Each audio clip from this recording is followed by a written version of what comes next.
Mais il y a des gens qui se posent la question, pourquoi vous avez décidé de bouger aujourd'hui? Ça devait commencer, ce BAP générique, comme vous dites. Et puis là, quelques jours avant le début, vous y allez de ce geste-là. On entendait François Legault. Bon, j'aimerais qu'on réécoute un peu plus tôt aujourd'hui à LCN, la présidente de la Fédération des chambres de commerce. On ne peut pas la taxer d'être caquiste ou péquiste nécessairement. Se poser des questions également sur la démarche et sur, j'allais dire, le travail général de votre gouvernement dans le domaine de l'environnement et la conciliation environnement et économie. Madame Bertrand. Le gouvernement a changé d'avis en cours de route. On invoque une décision qui a eu lieu en Colombie-Britannique disant que la province avait juridiction, mais en même temps, on change les règles du jeu pour l'entreprise et c'est ça qui nous inquiète. Et quel message fait-on, que ce soit sur Bay Street, que ce soit sur Wall Street, que ce soit sur toutes les rues financières au monde? On dit au Québec, on commence d'une certaine façon, mais on n'est pas certain d'aller jusqu'au bout avec ce processus-là. Il est possible qu'on rajoute des chapitres.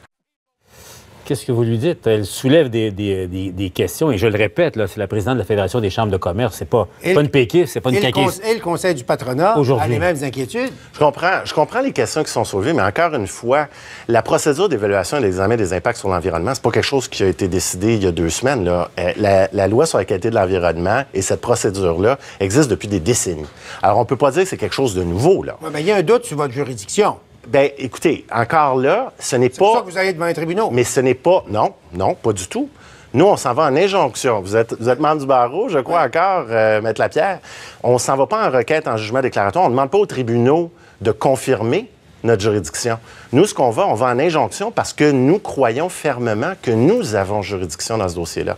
Et le fait est que, dans le cas qui nous occupe, en novembre et en décembre 2014, on a envoyé des lettres. Alors, de dire que là, c'est un changement de cap, on ne peut pas être d'accord avec cette affirmation-là. On a avisé TransCanada de notre position de façon très claire dès 2014. On a attendu qu'ils finissent leur processus. Une fois qu'ils ont décidé de revoir leur plan au Québec, on a dit on va attendre. Mais parce qu'on avait aussi en même temps une échéance du processus de l'Office national de l'énergie, il fallait faire quelque chose aussi de ce côté-là. En parlant d'échéance, les cyniques disent, au fond, ils sont en train de pelleter leur neige par en avant pour ne pas avoir besoin de prendre de décision avant les prochaines élections. Est-ce que ça se peut que ça soit dans votre calcul? C'est pas du tout une partie du calcul, parce que si TransCanada collaborait, si, mettons, demain, là, on recevait un avis de projet, puis par la suite, une étude d'impact environnemental complète, comme le prévoit justement le processus, on pourrait faire l'analyse environnementale puis toute l'évaluation environnementale avant le processus de l'ONU. Okay. Alors, tout ça pourrait se faire à l'intérieur du processus de l'ONU, dont la fin est prévue maintenant pour juillet 2018. Le VP de l'Énergie Est vous a offert tout à l'heure de vous rencontrer. Il vous le demandait. Êtes-vous prêt à le voir là, au cours des jours à venir? Bien là, maintenant qu'il y a une procédure, je crois que ça va se parler entre avocats, mais nous, on est toujours ouverts à des propositions de TransCanada. Nous, notre responsabilité comme gouvernement, c'est de s'assurer d'appliquer la loi. Nous, on agit de sorte à appliquer nos lois. Et c'est ce qu'on fait dans ce cas-ci.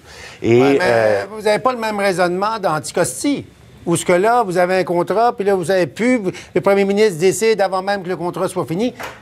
On dirait que vous n'avez pas toujours le même set de principes. Bien, sur Anticosti, encore là, d'un point de vue environnemental, bon, il y a eu une entente qui a été conclue sous le précédent gouvernement. Bon, on ne va pas raconter à nouveau la saga, je crois que tout le monde la connaît bien. Mais un contrat, encore une fois, ne peut pas mettre de côté les lois et la réglementation en matière environnementale. Le fait est que dès 2011, alors ça, c'est avant même que le contrat soit signé par le gouvernement du Parti québécois. Dès 2011, dans la réglementation environnementale, la fracturation hydraulique, que ce soit pour de l'exploration et de l'exploitation, est soumis à l'obtention d'un certificat d'autorisation. Alors moi, comme ministre de l'Environnement, les 3 fracturations d'Anticosti sont soumises à l'obtention d'un certificat d'autorisation. Ça, le premier ministre a dit là-dessus, de toute façon, les fonctionnaires vont faire ce qu'on va leur dire. Ça, il y a des lignes directrices. Et c'est clair qu'il n'y a auune forme d'ingérence politique. Il n'y a aucune forme d'ingérence politique dans les certificats d'autorisation. Il a glissé en disant ça? Pas du tout. Le premier ministre ne parlait pas des processus d'autorisation environnementale. Ces processus-là, il y a des lignes directrices, il n'y a aucune forme d'ingérence dans ces processus-là. C'est la science qui guide les décisions de ce côté-là. Mais quand le premier ministre s'est prononcé, c'est gênant pour le petit fonctionnaire de prendre une décision quand le premier ministre s'est prononcé carrément contre. Encore une fois, c'est la science qui nous guide dans ces situations-là. Il va y avoir des études indépendantes. Il y en a déjà des études indépendantes qui sont commandées dans ces questions-là. C'est la science qui va nous guider là-dessus. Si la science vous guide, pourquoi le premier ministre n'a pas entendu que la science vous guide, justement? Il y a une contradiction, là, ça marche pas. Je vois pas une contradiction. Avant la fin des études, a décidé qu'il n'y en aurait pas. Le premier ministre a clairement indiqué son opinion. Il a dit qu'il ne voulait pas voir ce milieu naturel-là être affecté par de l'exploitation, de la fracturation hydraulique. Même au niveau de l'exploration, il a dit que ça ne se ferait jamais sous sa signature. Oui, il a dit ça. Donc, on parle pour rien. C'est réglé. Bien, encore une fois... Avant la fin des études. Avant que la science n'ait parlé, M. Hurtel. Encore une fois, vous avez commencé votre série de questions sur, justement, l'application des lois. Nous appliquons les lois. Bon. On peut avoir une opinion sur un projet, mais en même temps, ça n'exclut pas le fait qu'on applique les lois. Et dans le cas d'Anticosti, la réglementation est claire. Il doit y avoir un certificat d'autorisation. Il y a d'autres règlements qui doivent s'appliquer, puis nous allons les appliquer. Pauvre petit fonctionnaire. Il y aura de la pression sur les épaules. En passant, juste en terminant, l'Institut Fraser vient de sortir une étude qui baisse encore le Québec dans les endroits favorables pour faire des projets miniers. On dit, entre autres, que les autorisations gouvernementales sont trop longues, il y a trop long délai, l'absence de balises pour les négociations avec les communautés autochtones. Au fond, on commence à avoir de l'air d'être anti-investissement, là? Pas du tout. Justement, sur la question des délais d'autorisation, en juin dernier, j'ai déposé à l'Assemblée nationale un livre vert proposant la plus vaste modernisation du régime d'autorisation de la loi sur la qualité de l'environnement en 44 ans. De sa presse. Il y a un projet de loi que je prévois déposer cette session pour moderniser. Oui, il y a trop de délais. Il y a trop de red tape, si vous me permettez l'expression. La bureaucratie. Il y a trop de c'est trop lourd. En 40 ans, il y a eu trop de régimes qui se superposent, municipaux, agricoles et autres. On n'est pas nécessairement les plus adaptés et les plus flexibles. Il est temps de la moderniser, la loi sur la qualité de l'environnement. Il va y avoir un projet de loi déposé cette session pour s'attaquer à ce problème-là. Avant de vous laisser, j'ai une dernière question pour vous rapidement. Déversement des eaux usées de Montréal, je ne vais pas revenir sur ce qui a été fait. Est-ce qu'il y a une chance sur 1 million que ça doive se reproduire dans cette ampleur-là dans un avenir prévisible? J'espère que non.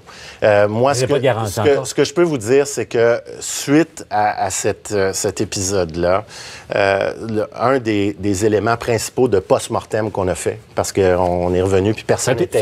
Ça a été dur, là. Personne n'était heureux de cet épisode-là, ni de la façon que ça s'est déroulé. Une chose qu'on va regarder de très près, c'est voir le plus en amont possible comment on peut prévoir le coût. C'est-à-dire voir au niveau des infrastructures et de leur situation et de leur état et prévoir, peut-être il y a moyen, avec plus d'échanges avec les municipalités, une municipalité comme Montréal, voir en amont, ça s'en vient peut-être dans 2-3 ans. Alors là, ça nous laisse peut-être le temps de trouver des alternatives. Parce que les municipalités prenaient ça pour acquis, ils faisaient ça un peu à leur manière. Il y a beaucoup de déversements ou de surverses au Québec. Là, on a recensé plus de 45 000. Dans la mesure du possible, c'est fini, ces choses-là. Nous, ce qu'on évidemment, on veut tout faire en sorte pour éviter ça, puis on va se donner les moyens pour le faire rapidement. Merci, M. Hurtel, d'avoir été avec nous. Merci, ça m'a fait plaisir. Bon voyage à Vancouver. Merci. Si la tempête le permet. Oui. Oui, si la tempête le permet.